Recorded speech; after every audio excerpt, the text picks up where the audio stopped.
നമസ്കാരം, സ്ട്രൈക്ക് ടോക്കറിലേക്ക് സ്വാഗതം. നിലമ്പൂർ ഉപതെരഞ്ഞെടുപ്പിൽ ഒടുവിൽ മത്സരരംഗത്ത് 10 പേരുടെ ചിത്രം തെളിഞ്ഞു. 14 പേരായിരുന്നു തെരഞ്ഞെടുപ്പിൽ മത്സരിക്കാൻ പത്രിക സമർപ്പിച്ചത്.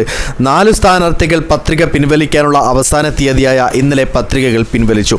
ഇനി പ്രമുഖ സ്ഥാനാർത്ഥികളടക്കം 10 പേരാണ് മത്സര രംഗത്തുള്ളത്. ഇതിൽ സ്വതന്ത്രനായി മത്സരിക്കുന്ന PV അൻവറിന്റെ അപരൻ ഉൾപ്പെടെയുള്ള 4 പേർ വ്യാഴാഴ്ച പത്രിക പിൻവലിച്ചു. SDPയുടെ അപര സ്ഥാനാർത്ഥിയും പിന്മാറിയിട്ടുണ്ട്. തൃണമൂൽ കോൺഗ്രസ് സ്ഥാനാർത്ഥിയായി PV അൻവർ നൽകിയ നാമനിർദ്ദേശ പത്രിക തെരഞ്ഞെടുപ്പ് കമ്മീഷൻ കഴിഞ്ഞ ദിവസം തള്ളിയിരുന്നു. സ്വതന്ത്ര സ്ഥാനാർത്ഥിയായി നൽകിയ നാമനിർദ്ദേശ പത്രിക സ്വീകരിക്കുകയായിരുന്നു. നിലമ്പൂരിൽ കോൺഗ്രസ് തന്റെ അപരനെ ഇറക്കിയെന്ന ആരോപണവുമായി കഴിഞ്ഞ ദിവസം അൻവർ രംഗത്തെത്തിയിരുന്നു. നാമനിർദ്ദേശ പത്രിക സമർപ്പിച്ച അൻവർ സാദാത്ത് ചുങ്കത്ര പഞ്ചായത്തിലെ കോൺഗ്രസ് നേതാവാണെന്നായിരുന്നു അൻവറിന്റെ ആരോപണം. ഇദ്ദേഹം UDF സ്ഥാനാർത്ഥി ആര്യാടൻ ഷൗക്കത്തിന്റെ സ്വതന്ത്ര സഹചാരിയാണെന്നും അൻവർ പറഞ്ഞു. എന്നാൽ ഇന്നലെ നാമനിർദ്ദേശ പത്രിക പിൻവലിക്കാനുള്ള സമയം അവസാനിക്കുന്നതിന് മുൻപ് അൻവർ സാദാത്ത് സ്ഥാനാർത്ഥിത്വം പിൻവലിക്കുകയായിരുന്നു. നിലമ്പൂരിൽ UDFും LDFും തമ്മിലാണ് രാഷ്ട്രീയ മത്സരമെന്ന് ഇരുമുന്നണികളും അവകാശപ്പെടുന്നുണ്ടെങ്കിലും സ്വതന്ത്ര സ്ഥാനാർത്ഥിയായ PV അൻവറും NDA സ്ഥാനാർത്ഥി മോഹൻ ജോർജും രംഗത്തുണ്ട്.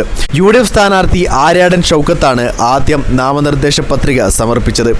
LDF സ്ഥാനാർത്ഥി M സ്വരാജും PV അൻവറും NDA സ്ഥാനാർത്ഥി മോഹൻ ജോർജും തിങ്കളാഴ്ച നാമനിർദ്ദേശ പത്രിക സമർപ്പിച്ചത്. കഴിഞ്ഞ 2 തവണയും മണ്ഡലത്തിൽ മത്സരിച്ച് ജയിച്ച അൻവർ ഓട്ടോറിക്ഷ ചിഹ്നത്തിലാണ് ജനവിധി നേടിയത്.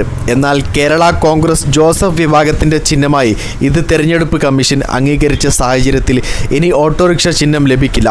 കത്രികയും കപ്പും സോസറും അടക്കമുള്ള ചിഹ്നത്തിൽ ഏതെങ്കിലും ആവാം അൻവറിന് ലഭിക്കുക.